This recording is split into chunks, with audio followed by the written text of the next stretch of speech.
Good morning everyone,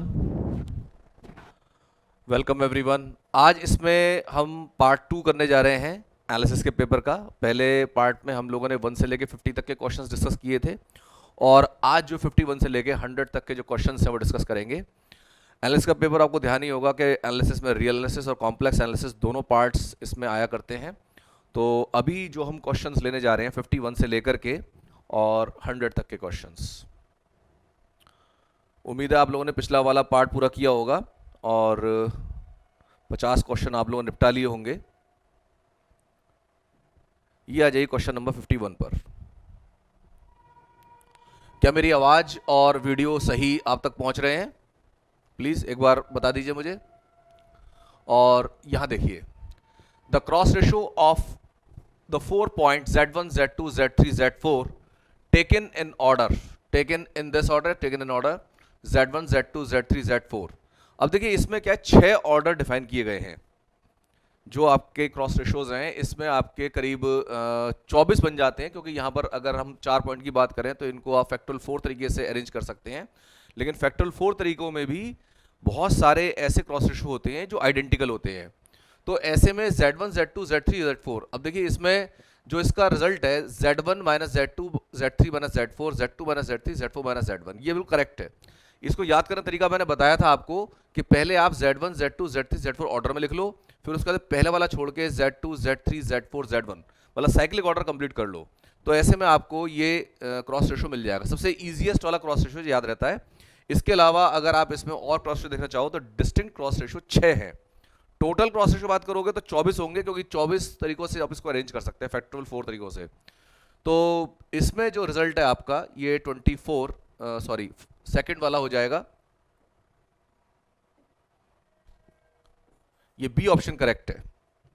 और साथ साथ आप लोग भी क्वेश्चन का आंसर देखते चलिए। मैं थोड़ा ध्यान दूंगा आपके चैट बॉक्स पर कि आप लोग जो है आंसर कर रहे हैं। तो ये जो आंसर आपको क्लियर ना हो बता देना, उसकी थोड़ी डिटेल भी कर लेंगे। Question number 52, the inverse of a point A with respect to the circle Z minus C is equal to R. Circle सभी को मालूम होगा Z minus C is equal to R circle है। इस पर भी क्वेश्चन आया करता है कि सर्कल का सेंटर क्या है, रेडियस क्या है। तो यहां पर C एक कॉम्प्लेक्स नंबर है, C इसका सेंटर है, इसको C1 प्लस आइटा C2 आप कह सकते हैं, और R जो है इसका रेडियस है। तो जब भी कभी इनवर्स पॉइंट आपको निकालना हो तो Z minus C is equal to R को आप इसमें इसके मॉडुलस फॉर्म से बाहर निकाल लीजिए। मॉडुलस फॉर्म से बाहर निकालने के लिए Z माइनस सी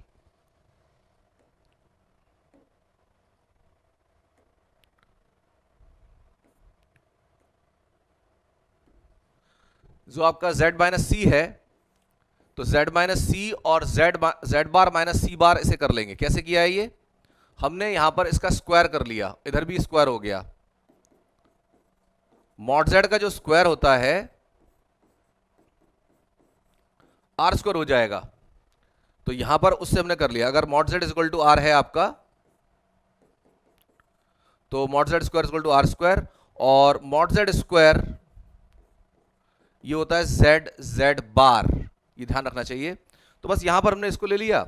अब यहां पर अगर आपको इनवर्स पॉइंट चाहिए तो Z को सॉल्व कर लो।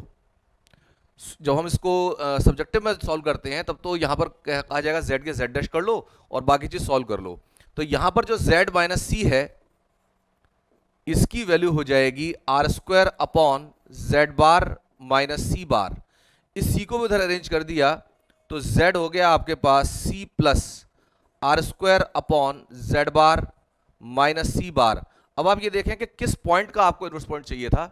आपको चाहिए था A का, तो इस Z की जगह पर A अरेंज कर देंगे तो ये हमारे पास इनवर्स पॉइंट आ जाएगा। तो C plus R square upon, और ये आपका A bar minus C bar, A bar minus C bar, ये A बार माइनस सी बार। ठीक है, ऑप्शन देखिए कौन सा वाला आ रहा है। ये आपका ऑप्शन आ रहा है C plus R square upon A bar minus C bar. A option correct है इसका। ठीक है जी।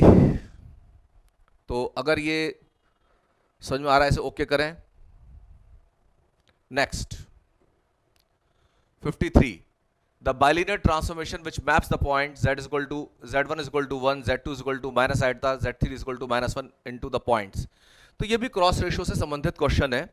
इसमें भी आपको ये ध्यान रखना चाहिए, कोई भी bilinear transformation cross ratios preserve रखती है। ये अपने आप में एक ऑब्जेक्टिव क्वेश्चन है जो मैं बोल रहा हूं।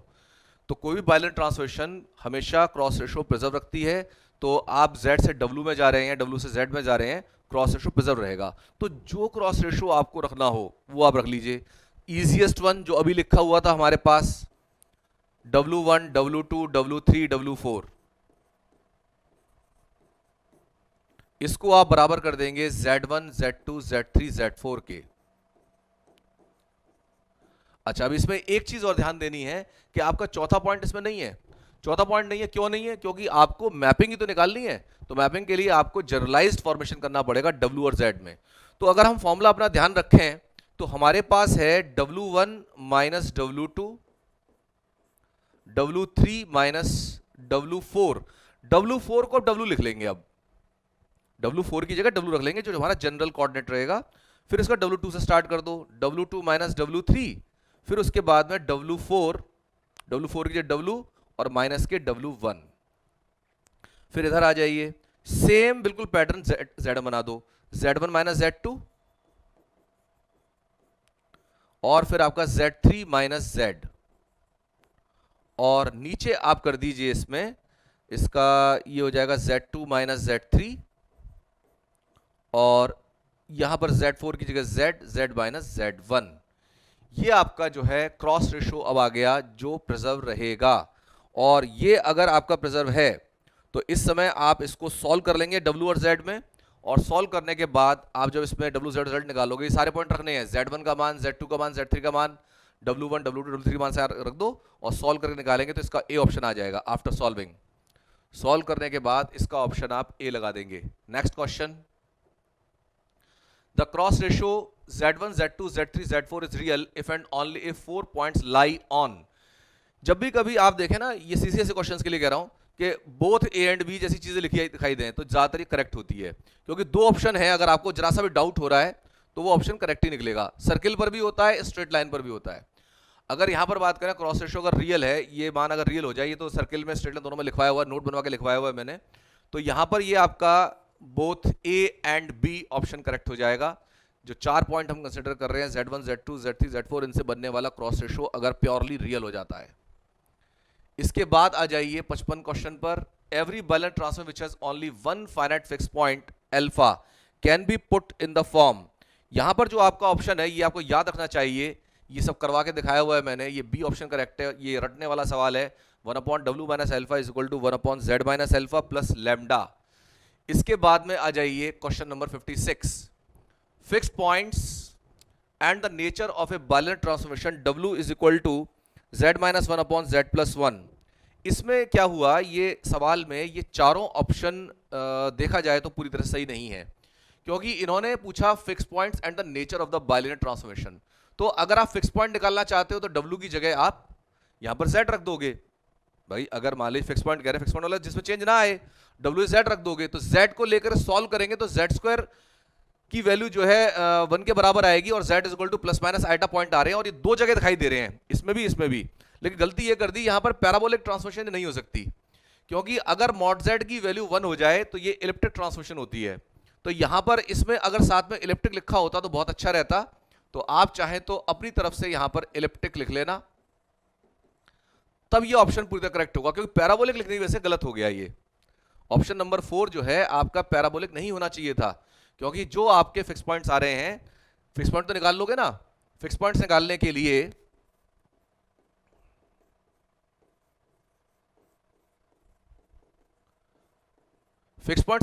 लिए put W is equal to Z, और W is equal to Z रख करके सॉल्व कर लेंगे। Z is equal to Z minus 1/Z plus 1। ये बिल्कुल अपने आप में एक बड़ा अच्छा ऑब्जेक्टिव क्वेश्चन बनता है कि आपसे फिक्स पॉइंट पूछे जाएं। तो यहां पर ये हो गया आपके पास Z square plus Z is equal to Z minus 1। ठीक है जी, Z काट दो और इस माइनस 1 को रख लो आइटा स्क्वायर, तो Z square is equal to iota square, तो Z हो गया प्लस माइनस आइटा। तो यहां पर दो आपके पास फिक्स पॉइंट आ रहे हैं, और दोनों फिक्स पॉइंट का जो मॉडुलस मान है 1 आ रहा है। So this is an elliptic transformation. ठीक है जी, नेक्स्ट क्वेश्चन आ जाइए 57, Fn is equal to 1/n, 1/n, 1 close interval लिया है। N content N then which statement is true, कौन सा स्टेटमेंट ट्रू है? तो यहां पर यूनियन लिया हुआ है। देखिए जब आप यूनियन लेते जाएंगे बढ़ाते जाएंगे तो ये इंटरवल जो है ना इंक्रीज करेगा। अब आप देखो जैसे ये आपके पास मैं ले लूं 0 to 1 का इंटरवल, देखो 0 से पीछे तो जाने की जरूरत होगी ही नहीं। अगर यहां पर बात करें भाई 1/n की वैल्यू कितनी भी आप रख लें, n का मान इन्फिनिटी करा दे तो 0 जाके होगा, तो इसके पीछे जाने की जरूरत नहीं है। हम जरा देखें कहां तक ये जाएगा। तो ये हमारे पास 0 से 1 तक का इंटरवल, n की वैल्यू अगर मैंने 1 रखी तो 1 हो गया, 2 रखी तो 1/2 तक आ गया, 3 रखी तो 1/3 तक आ गया। और अब आप यूनियन ले रहे हो, n इज इक्वल टू 1 2 3 4 रख करके यूनियन लेना है, तो यूनियन लेंगे तो ये वैल्यू इंक्रीज करती जाएगी, इंटरवल की इंटरवल लेंथ बढ़ती जाएगी, बढ़ते बढ़ते कहां तक पहुंचेगी? 0 तक। और 0 को छोड़ना पड़ेगा, 0 को उस यूनियन में से छोड़ना पड़ेगा, क्योंकि 0 n टेंड्स टू इंफिनिटी रखने पर आ रहा है और n टेंड्स टू इंफिनिटी को रियल नंबर तो होता नहीं है। तो यहां पर आपको यहां से ओपन करना पड़ेगा, तो यहां पर जो इसका मान आना है union n is equal to 1 to infinity fn, this will become open interval, open from 0 and closed from 1, तो semi open semi closed interval है ये, तो ये क्लोज नहीं है, ठीक है। इज द क्लोज सेट, गलत बात। Is not a close set, ये भी गलत बात। हाँ नॉट क्लोज सेट तो सही हो जाएगा, ओपन कहता तो गलत हो जाता। Is closed end open both, ये गलत है, नन ऑफ दिस गलत है। ये वाला ऑप्शन सही हो जाएगा कि fn is not a close set, तो क्लोज सेट नहीं है ये एक्चुअली, ना तो ये ओपन है, ठीक है, और क्लोज्ड क्लोज भी नहीं है। तो अगर क्लोज सेट कहते हैं तो गलत हो गया, क्लोज नहीं है, ये बात सही हो गई, तो ये ऑप्शन करेक्ट हो जाएगा। मेरे ख्याल से समझ में आ रहा होगा। इसके बाद में आ जाइए आप इसमें क्वेश्चन नंबर 58, कह रहे हैं which of the following is not true? The union of an arbitrary family of open sets is open, the union of a finite collection of close sets is closed. ये सब आपको करवाया हुआ काम है। For A content A subset है R का, तो A bar is equal to A union D A. ये तीनों थ्योरम्स हैं और तीनों थ्योरम ये करेक्ट हैं, तो all of the above correct है। इस तरह के सवाल आपको रेडीमेड रिजल्ट्स हैं याद करने के लिए, जिनको के आप याद कर सकते हैं।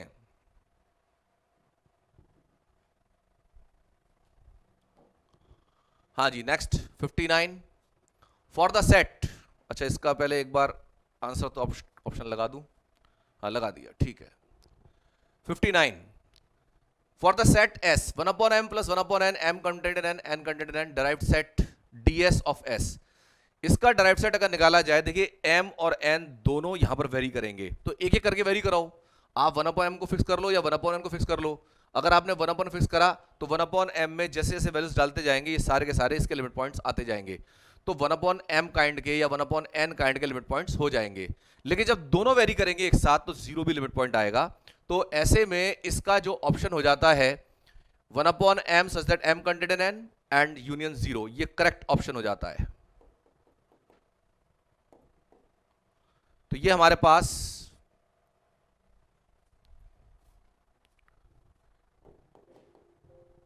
हाँ जी, ये आ जाइए इसमें 59। इसके बाद आ जाइए 60 क्वेश्चन, इधर जा नहीं रहा इसका। 60 for in is equal to -1/n 1 plus 1/n n contained in n, the set of neighborhood of n is equal to 1 to infinity in।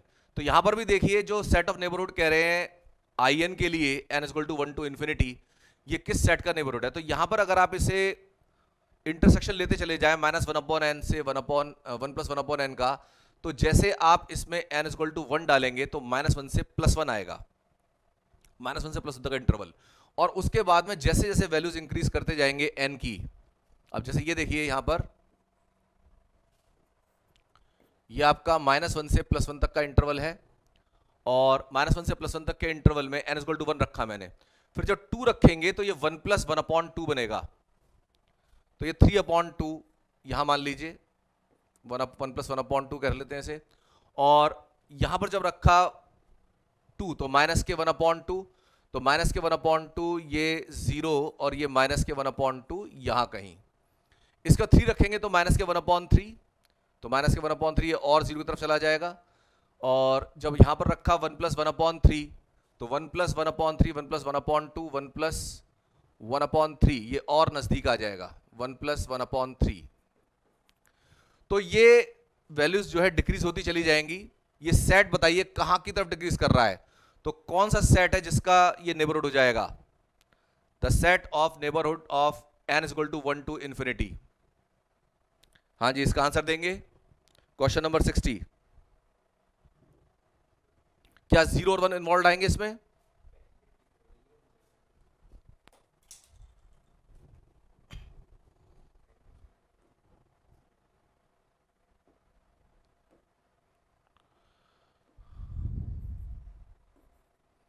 हाँ जी, ऑप्शन दीजिए इसका।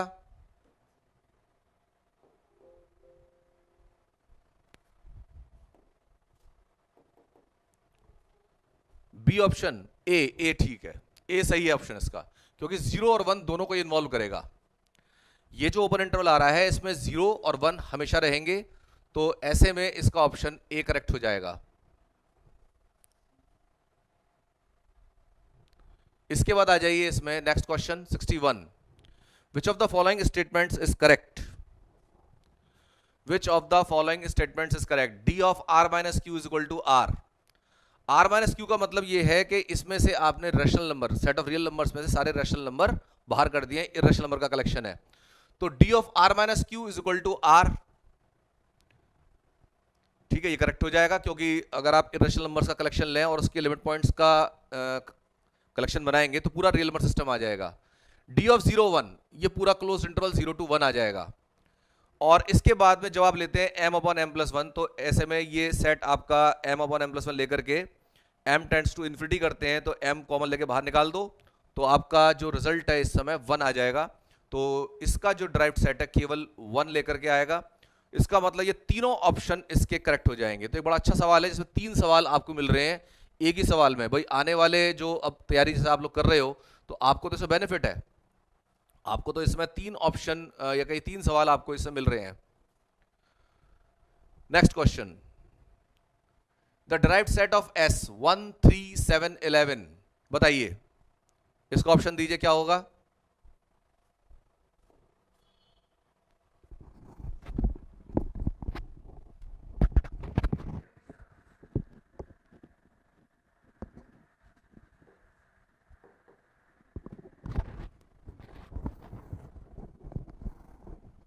हाँ जी, ऑप्शन बताइए इसका।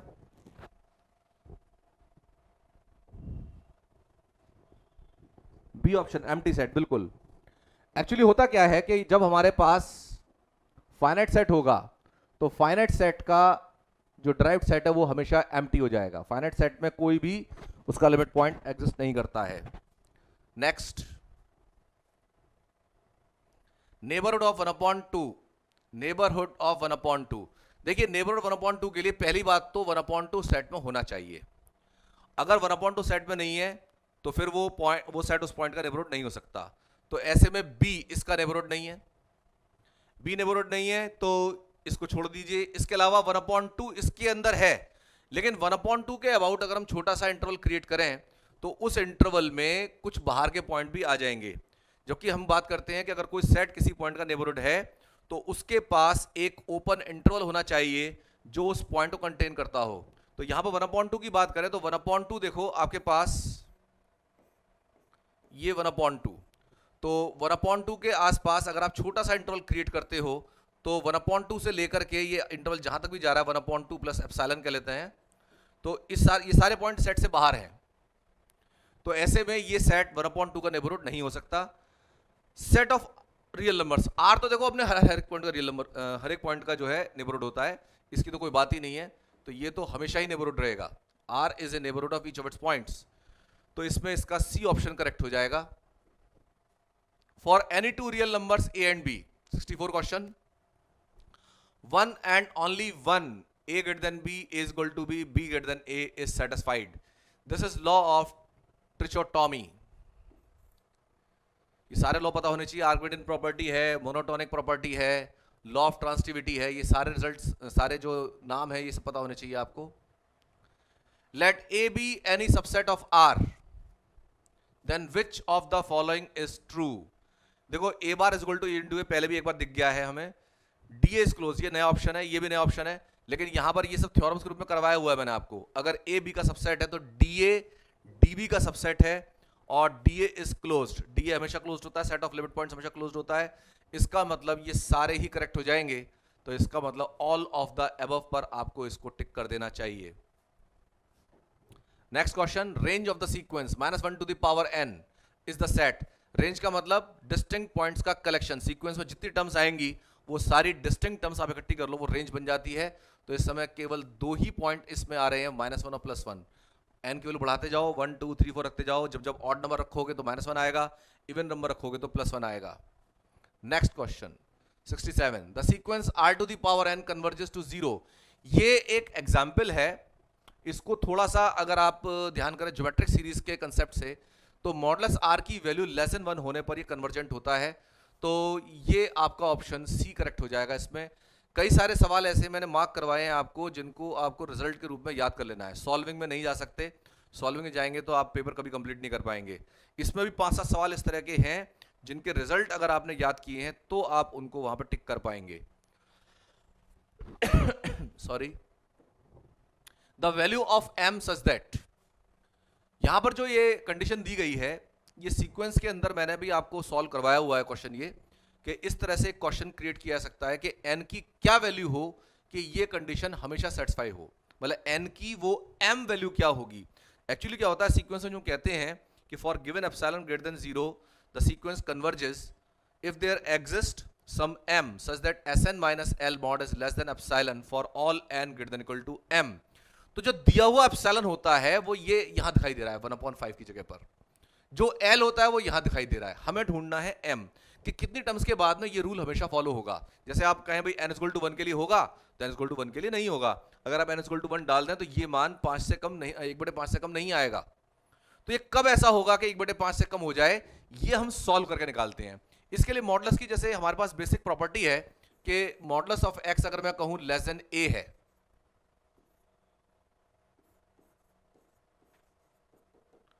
तो इसका मतलब होता है, इफ एंड ओनली इफ में ही होता है कि x की वैल्यू -a + a के बीच में। देखो जो भी शब्द यहां लिखते हैं मुझे तो बार बार ये लगता है ये एमसीक्यू है। मैंने एक लाइन लिखी, अब ये एक एमसीक्यू है। Modulus x less than a, it implies if and only if x is between -a and +a। तो अगर ये आप ले रहे हैं 2n अपॉन n + 3 -2 का मॉड लेस देन 1/5, तो आपको इसको दोनों साइड कवर करना होगा। अगर आपने एक साइड कवर करा तो भी धोखा हो सकता है। यहां पर है 2n upon n + 3 -2 less than 1/5 और ग्रेटर देन -1/5। तो यहां पर आपको इसको प्रॉपरली सॉल्व करके इन्वेस्टिगेट करना है कितना इसका रिजल्ट आ रहा है। तो एक तो 2 तीनों में जोड़ दो, यहां पर 2 जोड़ देंगे, यहां जोड़ देंगे, यहां जोड़ देंगे, तो ये बना 2 - 1/5। तो 5 2 10 - 1 9/5, ठीक है ना। 2 जोड़ा तो 5 10 -1, और ये है 2n अपॉन n + 3, और यहां पर 2 जोड़ देंगे तो 5 दूनी 10 और 1 11, 11/5। ठीक, अगर मैं इस वाले पार्ट को सॉल्व करता हूं तो मेरे पास है, दोनों के लिए सॉल्व करेंगे वैसे तो, एक एक करके दिखाता हूं आपको मैं। 2n upon n + 3 less than 11/5, तो ये आपको देगा 10n less than 11n plus के 33। तो ऐसे में n की वैल्यू -33 से ग्रेटर दिखाई दे रही है। n की वैल्यू -33 से ग्रेटर दिखाई दे रही है, तो n तो भाई पॉजिटिव इंटीजर होता है, नेचुरल नंबर है, तो इसको तो कोई दिक्कत है ही नहीं, ये तो हमेशा ही होगा। तो इससे हमें कुछ भी प्राप्त नहीं हुआ। इससे तो ये लग रहा है कि n = 1 से स्टार्ट हो गया, लेकिन इधर वाली कंडीशन सेटिस्फाई होनी चाहिए। इसके लिए आप देखें तो आपका 2n upon n + 3 greater than 9/5, ये हो गया आपका 10n ग्रेटर देन 9n + 27, और ये हो गया आपके पास n ग्रेटर देन 27। और ध्यान देना ग्रेटर देन है, ग्रेटर का मतलब 27 से बड़ा ही लेना है, इक्वल भी नहीं चलेगा। तो 28 मान हो गया, 27 वाला ऑप्शन गलत है। तो यहां पर n का मान 28, ठीक है, n का मान m है, ये जो हम m ढूंढा करते हैं ये वही m है, कह रहे ना n greater than equal to m। तो n का मान अब 28 से स्टार्ट करेंगे तब जाकर के रिजल्ट हमेशा होल्ड होगा। आप 27 रख के देख लो, फेल हो जाएगा ये। तो ऐसे में इसका ऑप्शन हो जाएगा 28। अब देखो ना, दोनों साइड सॉल्व कर तब आया ये, तो दोनों को ही आपको ध्यान में रखते हुए चलना है। नेक्स्ट क्वेश्चन, इसके बाद आ जाइए, अच्छा निकाल दिया है कुछ लोगों ने, very good. The sequence Sn defined by Sn is equal to under root of n plus one minus under root n for all n contained in n। ये कन्वर्जेंट का रिजल्ट है। इसको कन्वर्जेंट अगर आप चेक करना चाहते हैं तो सीरीज वाले में थोड़ा सा हिंट इसका रहता है। हम लोगों ने अगर इनफाइनाइट सीरीज की है बीएससी फर्स्ट, थोड़ा सा हिंट है, अदरवाइज सीक्वेंस वाले चैप्टर से जाएंगे तो इसका सॉल्यूशन काफी लेंथी पड़ेगा। इसका आप ध्यान रखिए, कन्वर्जेंट है। कन्वर्जेंट शो करने के लिए मैं इसको रेशनलाइज करके सॉल्व कर सकता हूं और इसकी कन्वर्जिंग वैल्यू 0 आ जाती है। तो खैर ये कन्वर्जेंट है, ये आपकी जो सीक्वेंस है कन्वर्जेंट सीक्वेंस आ जाएगी, इसको कन्वर्जेंट लगा दीजिए। The sequence Sn where Sn is equal to sin n pi theta where theta is rational number where theta is between 0 and 1, theta की वैल्यू 0 और 1 के बीच में है, तो कह रहे हैं सीरीज कन्वर्जेंट है, डाइवर्जेंट है, ऑसिलेटरी है। तो इसको आपको ये ध्यान रखना है कि ये सीरीज जो है आपकी ऑसिलेटरी का केस नहीं, ऑसिलेटरी केस दिया है इन्होंने थीटा बिटवीन 0 एंड 1, ये एक्चुअली आपकी सीरीज ऑसिलेटरी हो जाएगी। नॉट कन्वर्जेंट भी करेक्ट है इसमें। ऑसिलेटरी एक्चुअली क्या है इसमें, बिल्कुल ये ऑसिलेटरी है। इसमें आप रिजल्ट लगा के आओ ऑसिलेटरी, नॉट कन्वर्जेंट और डाइवर्ट तीनों चीज दी हुई हैं, तो आपको इसमें ऑसिलेटरी लगा देना चाहिए क्योंकि ये सीरीज ऑसिलेट कर जाती है। अलग अलग वैल्यूज के लिए चेक किया जाता है, एन की वैल्यू आप चेंज करते चले जाइए, तो यहां पर इसकी वैल्यूज ऑसिलेट करती हैं। नेक्स्ट क्वेश्चन, ये अपना पूरा एक प्रूफ है इसका, डायरेक्ट रिजल्ट ध्यान रखना चाहिए आपको। अच्छा, इसका रिजल्ट देखते तो नॉट कन्वर्जेंट भी आपको दिखाई देगा। नॉट कन्वर्जेंट है तो ऐसा नहीं है कन्वर्जेंट नहीं है तो ऑसिलेटरी नहीं हो सकता। तीन ही चीजें होती हैं, कन्वर्जेंट, डाइवर्जेंट, ऑसिलेटरी। तो यहां पर ये आपका ऑसिलेटरी का केस है। तो इसमें देखिए limit of Sn is equal to limit of Tn is equal to L dash Tn is not equal to 0।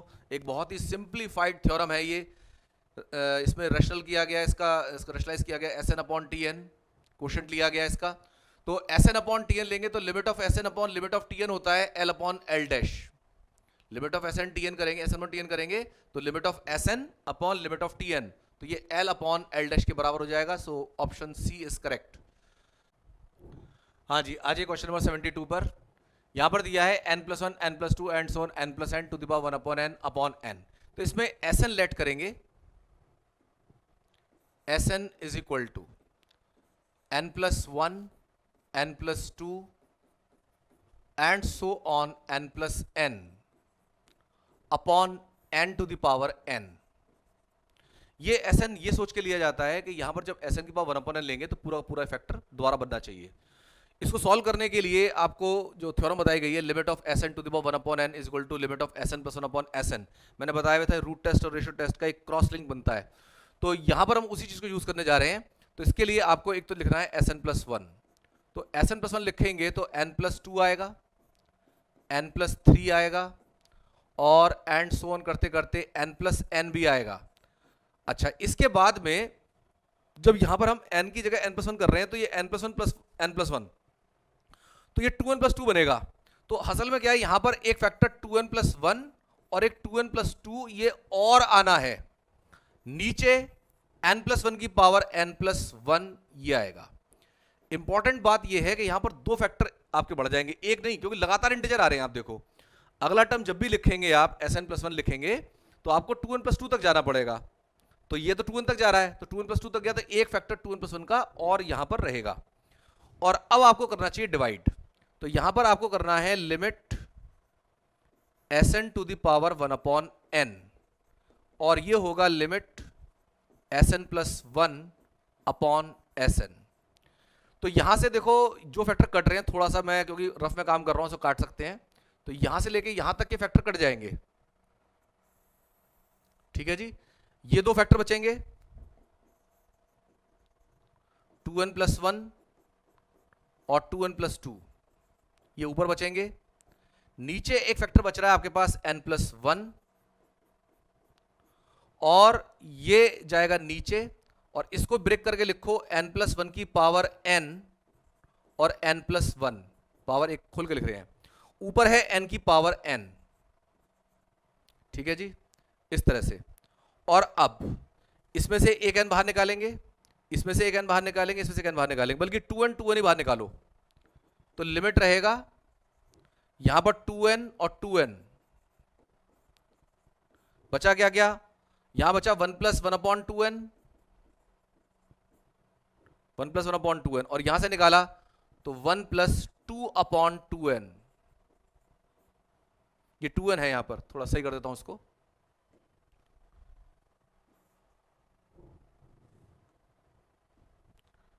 ये आपका 1/2n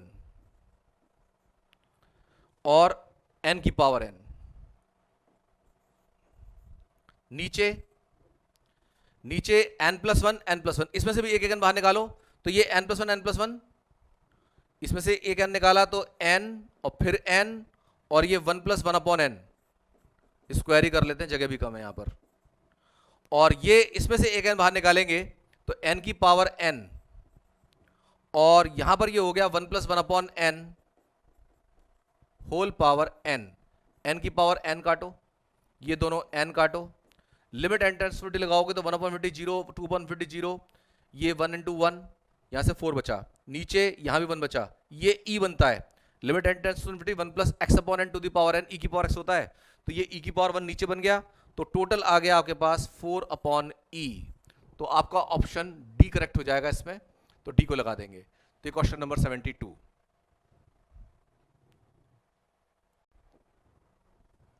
Sn is equal to 1/1 × 2, 1/2 × 3 and so on. तो कह रहे हैं ये सीरीज इंक्रीजिंग है, सीक्वेंस इंक्रीजिंग है, या कन्वर्जेंट है, या दोनों है, नन ऑफ दीज। एक्चुअली क्या है, यहां जो Sn है आपका, इस 1 को आप ले सकते हैं 2 - 1, ये सॉल्व करने का तरीका है, इसको 3 - 2, इसको कर लीजिए 4 - 3 एंड सो ऑन, और यहां पर ये हो गया आपका n + 1 - n upon n × n + 1, ये हमारे पास। तो कह रहे हैं जो सीक्वेंस है, वैसे तो ये क्वेश्चन अगर आपको ध्यान हो मोनोटोन कन्वर्जेंस थ्योरम का क्वेश्चन है, इसमें मोनोटोनिकली इंक्रीजिंग सीक्वेंस होती है, बाउंडेड होती है, कन्वर्जेंट हो ही जाती है। इसको अलग करेंगे तो 1 - 1/2 प्लस 1/2 माइनस 1/3 प्लस 1/4, 3 कटेगा, 4 कटेगा, 1/3 प्लस का माइनस के 1/4 plus and so on. Last में जो ये n + 1 करेंगे तो 1/n आएगा, और n से n कटेगा माइनस के 1/n + 1। तो ये लगातार टर्म्स कट रही हैं, तो यहां पर 1 - 1/n + 1 आएगा, और इसको थोड़ा सा सॉल्व करेंगे तो ये आपका n + 1 - 1 तो n/n + 1 के बराबर ये आ रहा है। तो आप देख सकते हैं हमेशा पॉजिटिव है, और जैसे जैसे आप n का मान बढ़ाएंगे, n की वैल्यू बढ़ाते जाइए, तो ये वैल्यू बढ़ेगी, ये घटेगी, ठीक है ना। अगर n + 1 बढ़ेगा तो 1/n + 1 घटेगा, ये घटेगा, और माइनस साइन के साथ आ रहा है, तो ये टोटल वैल्यू बढ़ेगी अब। तो ये इंक्रीजिंग है, और n टेंड्स टू ∞ लगा दो, ये 1 भी आ रहा है, वैल्यू यहां लगा दीजिए, तो ये इंक्रीजिंग भी है, कन्वर्जेंट भी है, तो बोथ A एंड B इसमें करेक्ट हो जाएंगे। ये मोनोटोन कन्वर्जेंस थ्योरम का क्वेश्चन है, ये सीक्वेंस मोनोटोनिक इंक्रीजिंग है और बाउंडेड अबव भी है, 1 से ये बाउंडेड अबव है, तो ये कन्वर्ज कर जाती है 1 पर। नेक्स्ट क्वेश्चन, यहां पर है limit 1/√2n² + 1, 1/√2n² + 2 and so on. ये क्वेश्चन आपका सैंडविच थ्योरम से आया हुआ है। यहां पर एक एक बार हम वैल्यू को इंक्रीज करते हैं, एक एक बार डिक्रीज करते हैं। जैसे आप देखिए √2n² + 1 है, तो √2n² + 1 सबसे छोटा है इनमें, लेकिन 1/n की बात करेंगे तो सबसे बड़ा है। तो अगर मैं सबकी जगह पर 1/√2n² + 1 रिप्लेस कर देता हूं, तो ये टोटल वैल्यू इंक्रीज कर जाएगी। यानी अगर इसको हम पूरे को Sn मान लें, तो मैं दोनों तरफ एक एक जो है इसमें सम ऑफ द सीरीज कंस्ट्रक्ट करूंगा। एक बार तो मैंने रखा है इसमें 1/2n² + 1, तो हमने देखा 2n² + 1 छोटा है, तो ये सबसे बड़ा हो जाएगा। तो जो आपने यही मान सब जगह रिप्लेस कर दिया, तो ये अब बड़ी सीरीज हो जाएगी, 1/√2n² + 1 प्लस 1/√2n² + 1, और कितनी बार ये जाएगा अप टू n टाइम्स। आप देखिए यहां पर टोटल टर्म्स n है, तो n बार जाएगा, और इधर अगर हम करते हैं, इस बार आप ये वैल्यू रखो, तो ये सबसे बड़ा है, लेकिन ये सबसे छोटा है। अगर रेशो की बात करें छोटा हो जाएगा, 1/n में हो गया। तो छोटी छोटी वैल्यूज रखोगे छोटे होता चला जाएगा, तो यानी यहां पर ये आ जाएगा 1/√2n² plus n plus 1/√2n² plus n plus and so on, ये भी n टर्म्स तक जाएगा। तो ऐसे में ये हो जाएगा n/√2n² प्लस n, ये Sn और ये value n/√2n² plus 1। Sandwich theorem ये कहती है कि दोनों तरफ की जो सीक्वेंसेस हैं अगर वो सेम वैल्यू पर कन्वर्ज कर रही हैं तो जो बीच वाली सीक्वेंस है जो सैंडविच्ड है बिटवीन दीज टू सीक्वेंसेस वो भी उसी वैल्यू पर कन्वर्ज कर जाएगी। तो यहां पर अगर आप लिमिट n टेंड्स टू ∞ लगाते हो और n² कॉमन निकाले तो n कटेगा, तो यहां पर ये है 1/√2 प्लस और 1/n Sn। यहां पर भी n² बाहर निकालो तो 1/√2 प्लस 1/n n²। तो ऐसे में ये अगर n टेंड्स टू ∞ लगाएंगे तो 1/√2 आ रहा है, इसमें लिमिट n टेंड्स टू ∞ लगाएंगे ये 1/√2 आ रहा है, तो दोनों वैल्यू सेम है, तो बीच वाली जो सीक्वेंस है उसकी वैल्यू भी सेम वैल्यू पर कन्वर्ट करेगी एंड इट विल बी 1/√2। तो question number 74। Next, the sequence Sn defined bye S1 = 1 Sn + 1 = this। अगर इस सवाल को सब्जेक्टिव फॉर्म में किया जाए, ये बहुत हाई प्रोफाइल क्वेश्चन है, करीब 2-2.5 पेज का सवाल बनता है। इसको इजीएस्ट फॉर्म में करने के लिए और रट्टा भी ना मारना पड़े उसके लिए आप ये ध्यान दें कि अगर इस सीक्वेंस को, अगर ये ध्यान है कन्वर्जेंट है पहली बात तो, वरना तो आप चेक करो ये सीक्वेंस मोनोटोनिकली इंक्रीज कर रही है, बाउंडेड अबव है, तो उसमें काफी सारे इंडक्शन वगैरह लगा करके हम सॉल्व करते हैं। एक सवाल मैंने सॉल्व करवाया भी है पूरा आपको ये। तो ऐसे में अगर सीक्वेंस कन्वर्जेंट है तो आपको लिमिट वैल्यू ढूंढनी है, कितनी लिमिट पे आएगी अगर ढूंढना हो तो यहां पर Sn को लिमिट ऑफ Sn L रख लीजिए। अगर ये वैल्यू प्रॉपरली आ गई तो भी समझ लेना सीक्वेंस कन्वर्जेंट है। अगर कन्वर्जेंट है तो लिमिट ऑफ Sn L रखा, तो जितना लिमिट ऑफ Sn होगा उतना ही लिमिट ऑफ Sn + 1 भी होगा। तो ऐसे में ये L हुआ, ये 4 + 3L हुआ और अपॉन में 3 + 2L हुआ। Limit n tends to infinity दोनों तरफ लगा दिया है मैंने, तो ये आपके पास आएगा 3L + 2L² = 4 + 3L। 3L + 2L² और ये 3L काट दो,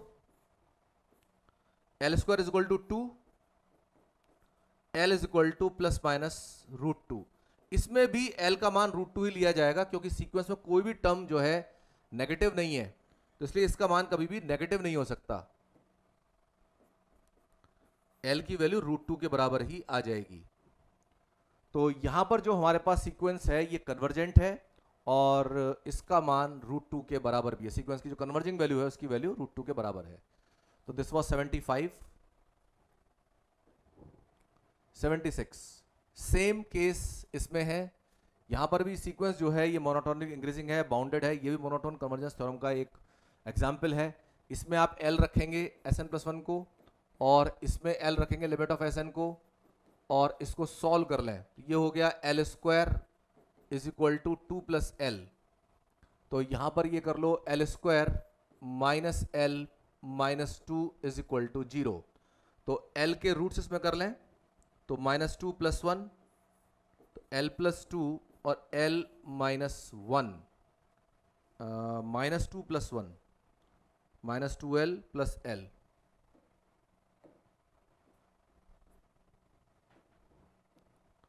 तो यहां पर L - 2 और L + 1 = 0। L² - 2L + L, तो ये आपके पास आ गया इतना, ठीक। तो यहां पर L की वैल्यू 2 आ रही है या -1? -1 तो होगा नहीं, तो 2 ले लेना है। तो 2 पर कन्वर्जेंट है ये और मोनोटोनिक इंक्रीजिंग भी आएगा, बाउंडेड भी आएगा, कन्वर्जेंट है ये। तो both A and B will correct, क्योंकि ये मोनोटोन कन्वर्जेंस थ्योरम से ही हम इसको चेक कर पाते हैं कि ये इंक्रीजिंग है, बाउंडेड अबव है और कन्वर्ज कर रही है, कन्वर्ज करती है अपने सुप्रीमम पर। इसके बाद में ये आ जाता है convergence of improper integral question. The integral a to b dx upon x - a whole to the power n is convergent, divergent, divergent when n is equal to 1, all of the above। ये तो आप ही लोग बता दीजिए क्या सही है इसका रिजल्ट। 77 क्वेश्चन। ये तो पूरे चैप्टर का आधार है। क्वेश्चन नंबर 77, सारे ठीक है भाई, ये तो याद करने के लिए आपको दे दिया गया क्वेश्चन। ये सवाल पूछा गया 2021 में, 2022 वालों के लिए तो ये आपके लिए एक ब्लेसिंग है। Question number 78, the integral -50 to 0 ex dx is an improper integral of first kind. अगर आपको दिख रहा है यहां पर -50 to 0 तो फर्स्ट काइंड तो है ही है, मिक्स्ड है या नहीं वो देख लेना चाहिए। कि फंक्शन हमारा बाउंडेड होना चाहिए with in the given finite range of integration.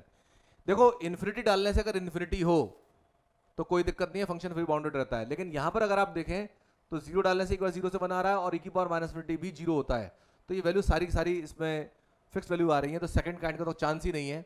तो यहां पर फर्स्ट काइंड का ये इम्प्रॉपर इंटीग्रल है।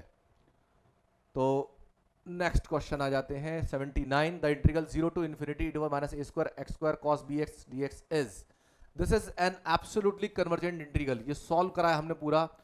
इस चैप्टर के जो सवाल हैं इनके रिजल्ट आपको याद होने चाहिए, जो बड़े बड़े सवाल हैं, क्योंकि आप वहां पर जाके सॉल्व नहीं करने वाले इस तरह के सवाल को। ये बिल्कुल ही एब्सोल्युटली कन्वर्जेंट। दो तो क्वेश्चन है, एक एग्जाम्पल है और एक एक्सरसाइज के अंदर है, तो दोनों के रिजल्ट आप ध्यान रखो। Under the transformation w is equal to z plus 1 minus 2 iota, the image of the line y is equal to 0 in the z plane is transformed into the line।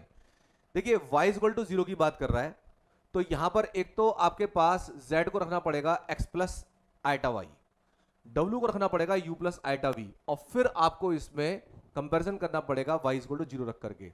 अब जैसे w रखा हमने u plus iota v, ये सब करवाए हुए सवाल है।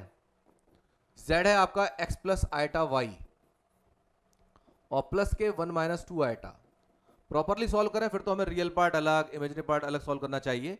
तो यहां पर आप देखो u is equal to x है अगर रियल पार्ट लें, और इमेजिनरी पार्ट लेंगे तो v is equal to x plus 1 साथ में आएगा रियल पार्ट के लिए, और y के लिए लेंगे तो आइटा और y minus 2। ठीक है, इमेजिनरी पार्ट कंपेयर करा, रियल पार्ट कंपेयर करा।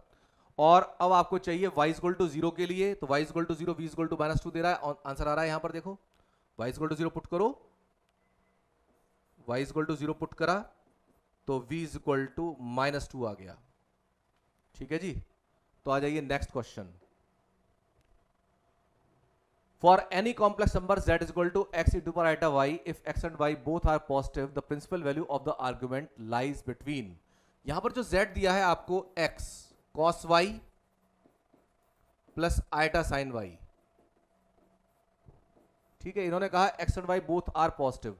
अगर दोनों पॉजिटिव हैं तो principal value of the argument z, ये भी पॉजिटिव, ये भी पॉजिटिव, ये भी पॉजिटिव, तो एक तो पॉजिटिव वैल्यू रहनी चाहिए। ये आपका मतलब r cos theta r sin theta जैसा हो गया। तो ऐसे में यहां पर जो आपका प्रिंसिपल आर्गुमेंट है, ये जो पूरा नंबर लाई कर रहा है, फर्स्ट क्वाड्रेंट लाई कर गया है भाई, cos y sin y दोनों, x y दोनों पॉजिटिव लिए हैं आपने, ये भी पॉजिटिव, ये भी पॉजिटिव, तो आपका जो आर्गुमेंट है 0 से लेके π/2 के बीच में ही लाई कर जाएगा। तो principal value of the argument will lie between 0 and π/2, क्योंकि आपका जो पूरा कॉम्प्लेक्स नंबर है ये लाई करेगा फर्स्ट क्वाड्रेंट के अंदर। The analytic function whose real part is e to the power x sin y is. अब देखो ये सवाल भी एक लेंथी क्वेश्चन माना जाएगा सॉल्व करने के हिसाब से, लेकिन थोड़ा सा ये है कि आना चाहिए, क्योंकि इस तरह के सवाल का एक्सपेक्टेशन हमेशा कर सकते हैं। यहां पर अगर आपको एनालिटिक फंक्शन निकालना है z के टर्म्स में, तो आप f' लेके चलते हो, ये सब सवाल करवाए हुए हैं। तो f' जो है आपका ux प्लस आइटा vx होता है, ये हम मान के चलते हैं फंक्शन एनालिटिक है, तो कॉशी रीमन इक्वेशन सेटिस्फाई होती हैं। ux is equal to vy और uy is equal to minus का vx, ये कंडीशन सेटिस्फाई होती हैं। तो पहले हम क्या करते हैं भाई, हमारे पास रियल पार्ट इन्होंने दिया, तो रियल पार्ट तो इतना हो गया ना e की पावर x sin y, तो यहां पर आप v का पार्शियल डेरिवेटिव निकाल ही नहीं सकते, क्योंकि v तो है ही नहीं आपके पास, तो u के ही दोनों पार्शियल डेरिवेटिव निकाल लेंगे। जैसे ux निकाला तो e की पावर x sin y आया, और uy निकाला तो e की पावर x cos y आया, ये हमारे पास। और अब यहां पर vx को रिप्लेस कर देंगे माइनस uy से, तो ये हो जाएगा ux और माइनस के आइटा uy, और अब ux और uy की वैल्यू प्लेस करो। ये बहुत डिटेल में आपको करवाए हुए क्वेश्चंस हैं, सारे समझा के। e की पावर x sin y माइनस के आइटा uy e की पावर x और cos y, अब यहां पर हम लगाते हैं मिलने थॉमसन मेथड, मिलने थॉमसन मेथड।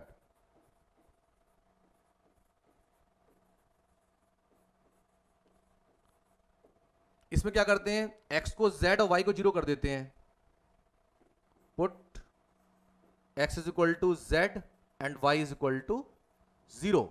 तो आपका जो f डैश z है, अब इसकी वैल्यू आ जाएगी, यहां साइन 0 0 हो गया, cos 0 1 हो गया, तो माइनस आइटा ई की पावर z। और जैसे ही इसे इंटीग्रेट करा तो आपका एफ जेड ये बनेगा माइनस के आइटा ई की power z plus constant of integration c। ये कांस्टेंट ऑफ इंटीग्रेशन ये भी मैंने बताया था, ये कॉम्प्लेक्स कांस्टेंट होता है, क्योंकि आपने जो इंटीग्रेशन करा है वो z के रेस्पेक्ट में करा है, तो कांस्टेंट भी यहां पर कॉम्प्लेक्स ही आएगा।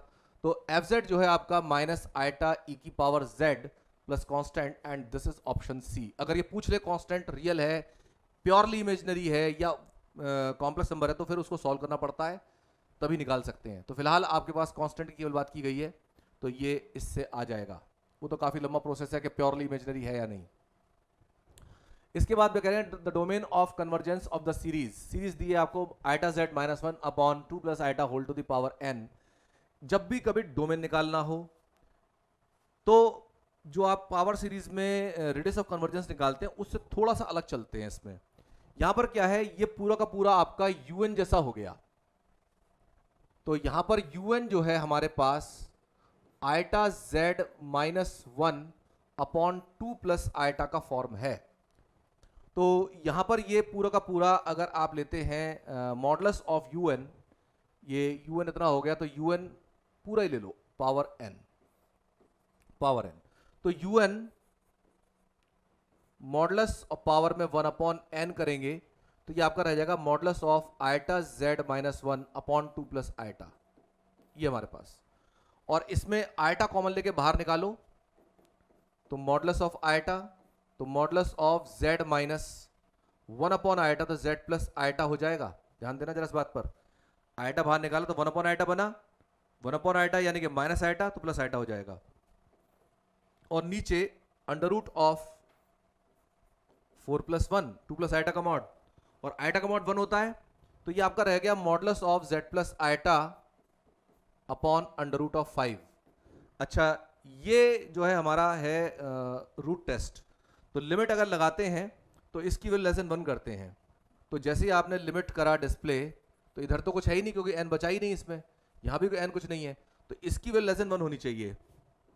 तो लिमिट लिख दो, डायरेक्ट लिख देता हूं उसको, लेस देन 1 अगर है ये, तो यहां पर modulus of z plus iota less than under root 5।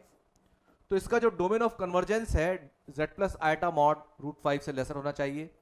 ये डोमेन ऑफ कन्वर्जेंस हमेशा एक सर्कुलर पोर्शन होता है, सर्कुलर नेबरहुड होता है।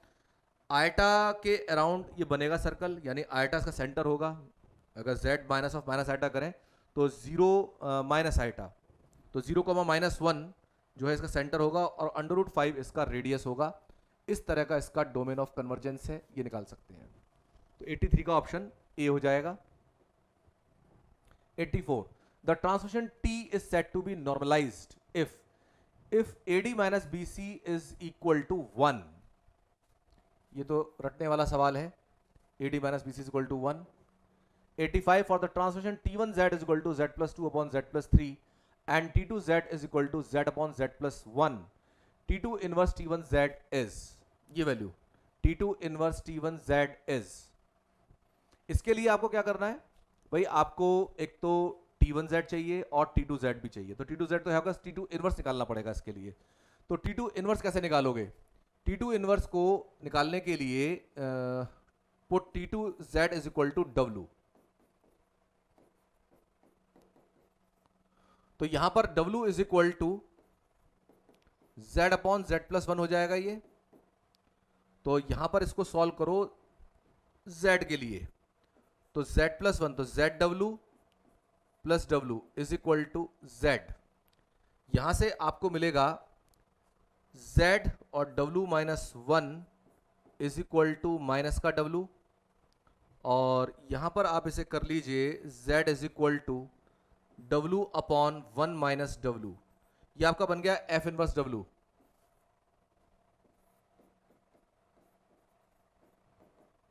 W अपॉन 1 माइनस W, और इसी को आप F इनवर्स Z से रिप्लेस कर सकते हैं क्योंकि ये तो कॉम्प्लेक्स नंबर ही है, तो F inverse Z is equal to Z upon 1 minus Z।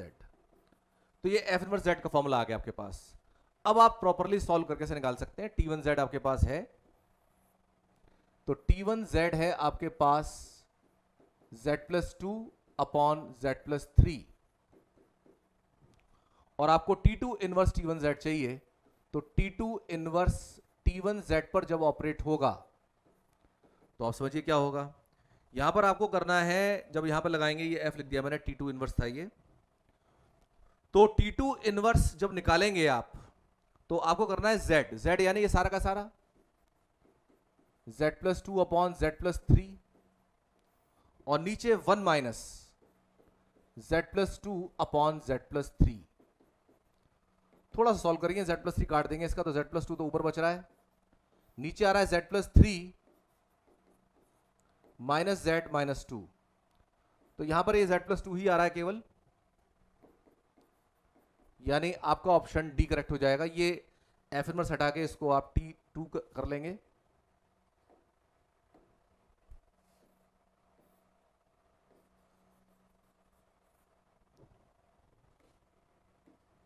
ये T2 इनवर्स है।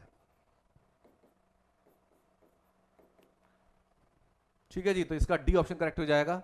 Next is 86। तो कह रहे हैं 4 point Z1 Z2 Z3 Z4 are concyclic. ये बताया हुआ है कि जो रेशो होता है ये प्योरली रियल होता है, तभी ऐसा होगा। इस तरह के सवाल जब तक आपको याद नहीं है तब तक ये सवाल आपको परेशानी करेंगे। यहां पर ये वैल्यू प्योरली रियल होती है, थ्योरम के रूप में लिखवाया हुआ है मैंने आपको।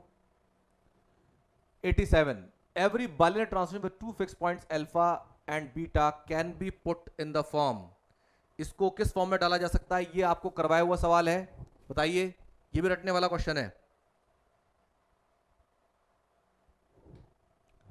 हाँ जी, आंसर दें इसका।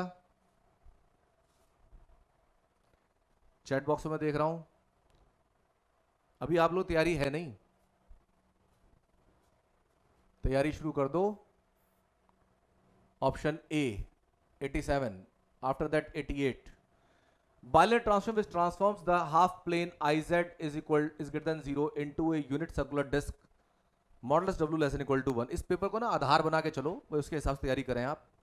यहां पर जैसे ये वाला सवाल है, इसमें कुछ इंपॉर्टेंट स्पेशल बायलेट ट्रांसफॉर्मेशंस चैप्टर के एंड में दे रखी हैं कन्फॉर्मल मैपिंग में, वो आपको याद कर लेनी है क्योंकि ये उसका पहला एग्जाम्पल वहां से डायरेक्ट यहां पर दिया हुआ है आपको। तो अगर ये रिजल्ट आपको याद है तब तो आप इसको लगा पाओगे, नहीं तो सॉल्व करने का कोई तुक नहीं है इसकी। पूछने वाले का भी ये तरीका नहीं है कि भाई एग्जाम्पल्स में से कोई भी सवाल आपने लेके पूछ लिया और जब तक इसको सॉल्व करोगे तब तक आपके पेपर खत्म होने की घंटी बज जाएगी। तो सॉल्व करने की कोई इस बात नहीं है, आप इसको डायरेक्ट रिजल्ट याद रखिए इसका।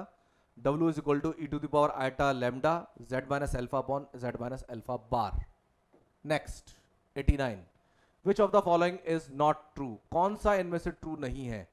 ये argument of Z plus argument Z bar मैंने डिटेल में सॉल्व कराया था। इसकी वैल्यू 2n पाई होती है, n की वैल्यू में डिपेंडेंट वैल्यू होती है, ऐसा नहीं है प्लस माइनस पाई हो जाएगी। प्लस माइनस पाई तो इसकी वैल्यू होगी ही नहीं, क्योंकि जब n का मान 1 2 3 माइनस 1 माइनस 2 माइनस 3 रखोगे तो ये वैल्यू कभी नहीं आएगी। तो यही ऑप्शन है जो गलत है, इसलिए हमारा ऑप्शन ये सही है। और देख सकते हैं बाकी सारे सही हैं। ये ट्रायंगल इनइक्वालिटी है, ये ट्रायंगल इनइक्वालिटी का ही एक सब्स्टिट्यूट कॉर्लरी है, और ये उल्टा है Z1 माइनस Z2 का mod get equal to modulus of Z1 minus modulus of Z2। तो ये तीनों करेक्ट हैं असल में, लेकिन ये गलत होने की वजह से हमारा सही ऑप्शन हो जाएगा। 90, under the transformation W is equal to under root 2 e to the power iota pi 4 into Z the image of the line x equal to 2 in the Z plane. जो अभी सवाल किया था ना, बिल्कुल उसी आधार पर आप इसे कीजिए कि W को आप लिख लें u प्लस आइटा v, और वैसे यहां पर आपके पास क्योंकि ये r और थीटा के फॉर्म में है तो उसमें कन्वर्ट कर सकते हैं। मेरे हिसाब से u प्लस आइटा भी ज्यादा बेटर रहता है, क्योंकि आपको पूरा रिजल्ट भी देख रहे हैं आप, u और v के फॉर्म में ही आ रहा है। यहां पर है ये अंडर रूट 2, ये है e to the power iota pi by 4, और z है आपके पास x प्लस आइटा y। इसको भी रख देंगे, ये अंडर रूट 2 और e की पावर आइटा पाई 4 यानी cos pi by 4 plus iota sine pi 4। cos pi 4 होता है 1 अपॉन रूट 2 और साइन पाई बाई 4 भी 1 upon root 2। x plus iota y, तो ये हो गया 1 प्लस आयटा और x प्लस आयटा y, और जब आप 1 से मल्टीप्लाई करेंगे तो x प्लस आयटा y आएगा, और आयटा से मल्टीप्लाई करेंगे तो आयटा x माइनस y आएगा। तो यहां पर आपको मिल रहा है ये x minus Y plus iota x plus Y, इतना। तो u की वैल्यू और v की वैल्यू, u की वैल्यू लेंगे तो x माइनस वाई, और v की वैल्यू लेंगे तो x प्लस वाई। u की value x minus Y, v की वैल्यू आपकी है x माइनस वाई। तो आपको देखिए x इक्वल 2 दिया हुआ है, तो x इक्वल 2 रख दो इसके अंदर दोनों में, तो u हो गया माइनस वाई और v हो गया प्लस वाई। y को एलिमिनेट करो, y की वैल्यू v रख दो, तो u is equal to minus V या v is equal to minus u is our option, या u plus V is equal to zero आता है, या v is equal to minus U, तो ये बी ऑप्शन करेक्ट हो जाएगा। कोई भी सवाल बोले इसमें आपको कोई वैल्यू दी जाए उसको सॉल्व कर निकाल सकते हैं। इसके बाद आ जाइए आप 91, the value of the integral. ये अपने आप में काफी लंबा सवाल है, इंटीग्रेशन एज पैरामीटर क्वेश्चन है, इसको सॉल्व करने जाएंगे तो फिर लंबा फजीयत वाला काम है। पहले एक बार इसको डिफरेंशिएट करो लीबनिट्ज थ्योरम से, और फिर उसके बाद में कांस्टेंट की वैल्यू सॉल्व करने के लिए निकालो उसको, तब जाकर रिजल्ट आता है। और इसका रिजल्ट अगर आप ध्यान रखना चाहें तो ये बी ऑप्शन इसका करेक्ट है। सॉल्व करने जाएंगे it will take lot of time, कम से कम 15 मिनट चाहिए सवाल को सॉल्व करने में, तो कोई भी अच्छा आइडिया नहीं है इसके लिए। ये आपको ऑप्शन ध्यान रखने चाहिए। 4-5 एग्जाम्पल है, उन्हीं में से रिपीट करता है। CCSU की साइकोलॉजी के हिसाब से आप चलो तो आपको 5-7 सवाल इसके रटने चाहिए, 5-7 सवाल उसमें कन्फर्म मैपिंग में, जहाँ जहाँ एग्जाम्पल मैंने बताए हैं सीक्वेंस में तो कुछ क्वेश्चन हैं, रटना तो पड़ेगा अगर आपको 200 में से 200 चाहिए। For function f contained r of ab, m and m B bounds on ab, m of b minus, ये आपका रीमन इंटीग्रेशन का क्वेश्चन आ गया है। तो m into B minus A less than equal to a to B F X D X, और m into B minus A, ये correct है statement. लेकिन अगर आप b और a का ऑर्डर चेंज कर दें, a को बड़ा कर लें b से, तो ये इनइक्वलिटी रिवर्स कर जाती है। दोनों पार्ट मैंने करके दिखाए हुए हैं, इसका ऑप्शन सी करेक्ट हो जाएगा। Question number 93, for the integral what is the value of mu, mu test लगवाना चाह रहा है, तो ये फर्स्ट काइंड का इंप्रोपर इंटीग्रल है। फर्स्ट काइंड के इंप्रोपर इंटीग्रल के लिए नीचे जितनी भी एक्स की पावर्स आ रही है उन्हें इकट्ठा कर लेते हैं, 1/3 प्लस 1/2, ये आपका म्यू का मान यानी 5/6, ऑप्शन सी इज करेक्ट। और 5/6 आने पर ये कन्वर्जेंट इंटीग्रल देता है, ये भी ध्यान रखें। The integral 0 to 1 dx upon under root of 1 minus X, ये भी म्यू टेस्ट का क्वेश्चन है, लेकिन ये सेकंड काइंड का इंप्रोपर इंटीग्रल है। 1 पर फंक्शन अनबाउंडेड है, 1 पर अनबाउंडेड है, लेकिन अगर आप इसमें लगा के चलेंगे म्यू की वैल्यू, तो म्यू की वैल्यू हाफ लेनी है इसमें आपको, क्योंकि यहां पर जो फैक्टर आ रहा है आपका 1 माइनस एक्स, इसकी पावर कितनी है इसके हिसाब से म्यू डिसाइड होता है। तो जितना फैक्टर, जो फैक्टर इसको अनबाउंड कर रहा है, जैसे 1 माइनस एक्स में एक्स 1 रखेंगे तो ये 0 बनेगा, टोटल को ये इन्फिनिटी कर देगा, तो इसकी पावर है हाफ। तो ऐसा फैक्टर जो दिखाई दे रहा हो, लीनियर फैक्टर होना चाहिए, उसकी पावर देखते हैं कितनी पावर आ रही है उसकी, वो म्यू का मान हो जाता है। और यहां पर जब आप निकालेंगे तो आपको निकालना होगा limit x tends to 1 minus, और 1 minus X to the power mu, और ये fx 1/√1 माइनस एक्स, इसकी वैल्यू निकाली जाती है। अब यहां पर इसकी वैल्यू आप निकालेंगे, इसको तो हाफ कर देंगे, वैल्यू 1 आ जाएगी, एग्जिस्ट एंड नॉन जीरो। तो यहां पर वैल्यू हाफ है, तो वैल्यू हाफ आने पर जो आपने छोटी वैल्यू ली है तो डाइवर्जेंट का केस है, उससे उल्टा चलता है केस। ये जो म्यू टेस्ट का फर्स्ट काइंड का इंप्रोपर इंटीग्रल है, वहां पर म्यू की वैल्यू लेस देन 1 होने पर कन्वर्जेंट, यहां पर म्यू की लेस देन 1 होने पर डाइवर्जेंट का केस आता है। तो option B is correct. 95, if f is from a to b to r is bounded function and p is a partition on closed interval ab, then limit norm p lpf, norm p tending to 0 lpf, ये आपका lower रीमन integral को design करवा रहा है, and this is this value. तो B option correct हो जाएगा। ये माइनस ए नहीं है, ये लोअर बार है, ये माइनस बी नहीं है, ये अपर बार है। 96, the radii of convergence of the power series. तो रेडियस ऑफ कन्वर्जेंस के लिए आपको z की पावर n के कोएफिशिएंट जितना भी कुछ मिल रहा है an, इसे ले लो, और an लेकर के an की पावर 1/n लगा दो। an हुआ आपका n+1, या इसमें रेशियो टेस्ट लगाइए, रेशियो टेस्ट ज्यादा बढ़िया रहेगा। तो आपको लेना चाहिए इसमें an n+1 upon n+2 into में n+3 इतना। तो अगर इसमें an+1 लेते हैं तो an+1 बनेगा आपके पास n+2 अपॉन n+3 और n+4। तो अब यहां पर आप निकाल दीजिए an upon an+1, an upon an+1, तो an है आपके पास n+1 n+2 n+3 और ये उल्टा हो जाएगा n+3 n+4 और नीचे n+2। एक n+3 काट सकते हैं, बाकी n कॉमन लो, तो यहां पर आ रहा है 4 और नीचे भी 4, limit n tends to infinity लगाने पर। सॉल्विंग करते समय थोड़ा सा फास्ट ही रखा जाता है, कोई सब्जेक्टिव तो हम कर नहीं रहे, सब चीज़ बता चुका हूं आपको। तो ये आपका रेडियस ऑफ कन्वर्जेंस r हो जाएगा 1, तो ऑप्शन इस पे लगा देंगे 1। इससे भी निकाल सकते हैं और रूट टेस्ट से भी निकाल सकते हैं। रूट टेस्ट आपका r e⁴ के बराबर 1 में कर लेते हैं उसे, या फिर इसे लगाइए। The argand plane, in an argand plane, the equation of the circle whose center is the point 2 + 5 iota and whose radius is 3। तो मैंने बीच में भी एक जगह बताया था आपको, 2 + 5 iota माइनस करेंगे z में से और 3 उसका रेडियस, तो C ऑप्शन इसमें करेक्ट हो जाता है। 98, the transient W is equal to 1/2 z + ½ is conformal except। देखो conformal होने के लिए जो dW/dz की वैल्यू है वो एग्जिस्ट करनी चाहिए। तो dW/dz करेंगे तो रिस्क है नहीं कि z का मान 1 हो जाएगा। यहां पर कोई भी पॉइंट ऐसा नहीं है जहां पर ये कन्फॉर्मल ना हो, सभी जगह कन्फॉर्मल है। तो ऐसा कोई पॉइंट नहीं है जिस पर कन्फर्म ना हो, तो कोई पॉइंट कट नहीं रहा इसमें से, नन ऑफ दीज लगाना पड़ेगा, क्योंकि ये इनमें से कोई पॉइंट ऐसा नहीं है जिस पर कन्फॉर्मल ना हो। इन्होंने कहा कन्फॉर्मल एक्सेप्ट कि इनके अलावा सभी जगह कन्फॉर्मल है, नहीं जी, सबकी सभी जगह कन्फॉर्मल है, ये इन पर भी कन्फॉर्मल है। 99, let f(x) equal to be a function defined on 0 to π/4 f(x) equal to cos x and sin x if x is rational, if x is irrational। ये सवाल मैंने आपको अलग से करवाया हुआ है, मैंने बताया था इसमें कि इसमें आपको बुक में ही गलत सॉल्व करा रखा है और उसके ऊपर ही ऑब्जेक्टिव क्वेश्चन पूछ लिया गया है। नेवर माइंड, आपको इसका ऑप्शन ए लगा देना चाहिए, क्योंकि सॉल्व करके लाओगे तो अगल अलग सॉल्व करके लाते हो तो आंसर यही आना है। लेकिन मैंने बताया है ये क्वेश्चन क्यों गलत सॉल्व है किताब के अंदर, तो वहां पर आप उस लेक्चर को देख सकते हैं, पूरा सॉल्व करवाया हुआ है ये। अब यहां पर सॉल्व करके दे रखा है। अब यूनिवर्सिटी में तो खैर धप्पलवाई चलती है, जो सवाल दिखाई दे गया उसका ऑप्शन निकाल के तुरंत लगा के दे देंगे आपको। ऑप्शन बनाए अपने पास से और लगा दिया, ये सवाल देखना ही नहीं है कि सवाल सही था गलत था। तो खैर ये आप ऑप्शन यही लगा के आओगे, बुक में यही सॉल्यूशन है। The function f r2r defined by, अब ये सवाल भी रटने वाला है।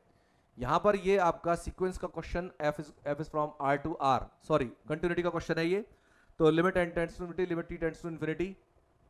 फिर से अगर सॉल्व करने जाएंगे तो you will take a lot of time. इसमें आपको ध्यान रखना है, कुछ सवाल 4-5 सवाल हैं ये जिनके आपको रिजल्ट ध्यान रखना चाहिए। एक मात्र शायद ये सवाल आया है इन 50 सवालों में जिस पर फंक्शन हमारा कंटिन्यूटी को पूछा गया है। टोटल डिसकंटिन्यूस एक फंक्शन है। तो यहाँ पर ये आपका पेपर खत्म होता है और एनालिसिस का मैंने पूरा पेपर आपको करा दिया है 2021 का, और इसे पूरा कीजिए, इसको बेस बना करके आप क्वेश्चंस करें और तैयारी कीजिए अपनी। जो जो सवाल मैंने बताया कि भाई इसके जैसे एग्जाम्पल आपको कर लेने चाहिए, उन एग्जाम्पल्स को कीजिए। जितने आपको नोट्स लिखवा रखे हैं वो नोट्स को आप फॉलो करो, उनमें और इंक्रीज करने की कोशिश करो नोट्स, बार बार उनको रीड कीजिए। ऑब्जेक्टिव क्वेश्चंस की जो किताब मार्केट के अंदर है उसे आप करें, कृष्णा प्रकाशन की किताब है उसे कीजिए, बहुत अच्छा उसके अंदर मटेरियल दिया हुआ है, क्वेश्चन काफ़ी मिल रहे हैं। तो प्रैक्टिस इसी से करनी है।